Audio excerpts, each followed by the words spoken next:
forgot to add MIME, which is a major breakthrough for multimedia email, and also a major breakthrough in how to upgrade an infrastructure without changing it. And so, let's see. This was trying to elaborate on those 4 points about ubiquity, integration, and synthesis. The synthesis, I've just spent now a couple of years working in a company that used knowledge management technology. For those not familiar with what that technology is, you think of it as semantic searching rather than string searching. So a way of relating data through its semantics rather than just finding keywords. The standard example that I was given for that is, imagine doing a search on Osama bin Laden, and you get a whole collection of results that are about terrorism but never mention Osama bin Laden. So there's a semantic relationship, but no keyword relationship. I think there's a huge amount of potential there. It's also tough technology, but much of what the internet has become is about information management and information synthesis, and the knowledge management area, I think, is required for that. I also think that somehow there's something else, some piece of magic I'm going to call intuition, that we're going to start finding ways of programming, and it goes beyond semantics. And I don't know what I mean by that. I just think it's an interesting area to explore. Collaboration is not just people interacting, it's also processes. And workflow, which is the term we're used to using, is a touchstone into that area. Agent technology, mobile agent technology in particular, where you can send things around. Imagine that if you want to set up a meeting, you send around an agent that knocks on the door of every possible participant and talks to their agent and figures out when we can all get together. This has been a scenario that I've been trying to describe for 10 years. And I believe that we are really close to being able to do that. There's some obvious security issues because what do we call when I send you a program that runs on your machine but you didn't ask for it? We have a name for that. Virus. It's actually a worm, but we call all of those viruses. And so we want to be careful about agent technology, but the potential is really huge. Okay, so for planning the next big thing, my first comment is pretty much nothing that has happened has been planned. It was more a case of create an environment and good things will happen eventually if enough people work on it diligently, and that's what's happened. And so every time we've tried to plan something, we've screwed it up. IPv6 was a plan. The original version of IPv6, if we had deployed it, would have been a wonderful next step, allowing increments. So rather than trying to plan the next big thing, let's try to react and observe an opportunity and do the next small thing that can become the big thing.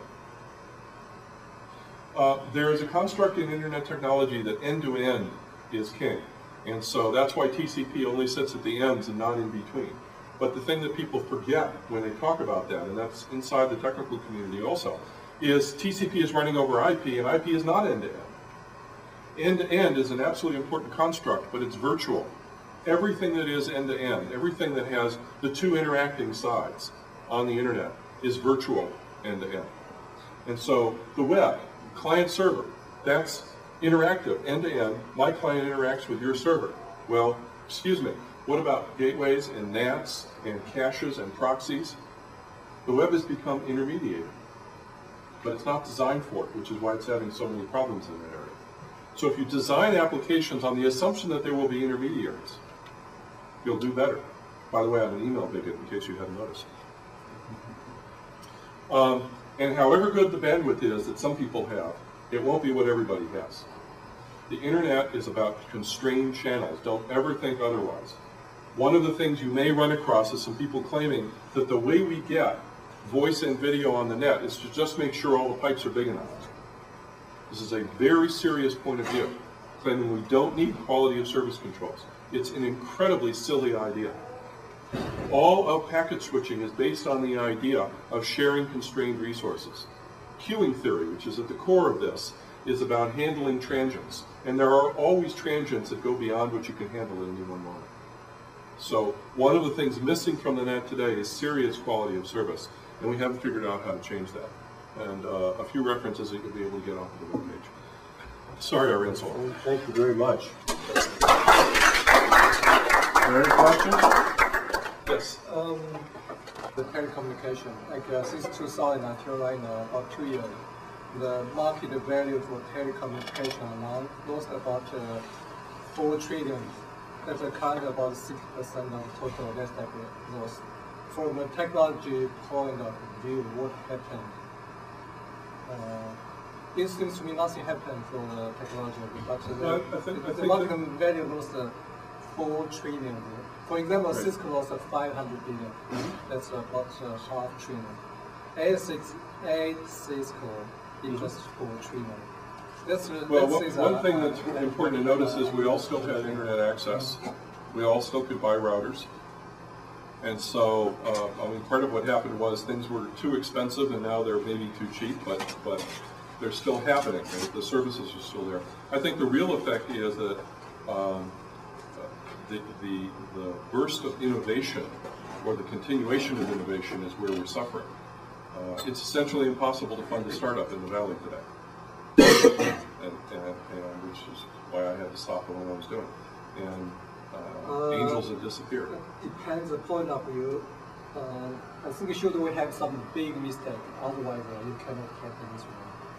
What's the major big mistake from technology point of view for telecommunication and internet infrastructure?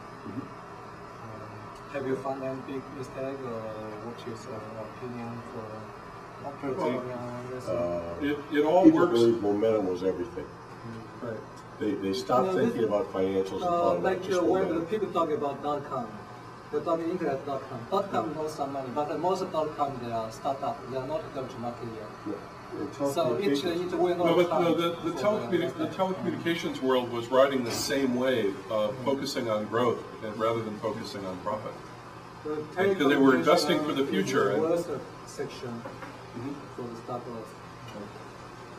Before things get any farther along, we like to recognize the effort people put in like this. So we'd like to thank you very much for coming and talking to us. Thank you. Any other questions? I got 1 or 2 messages, and then we'll pick this up. First of all, I won't give you first shot. Usually I give you first shot to talk about any project. Tomorrow morning at 9 a.m. there's going to be a meeting of 4 or 5 people who responded to my last email and said, I'd like to get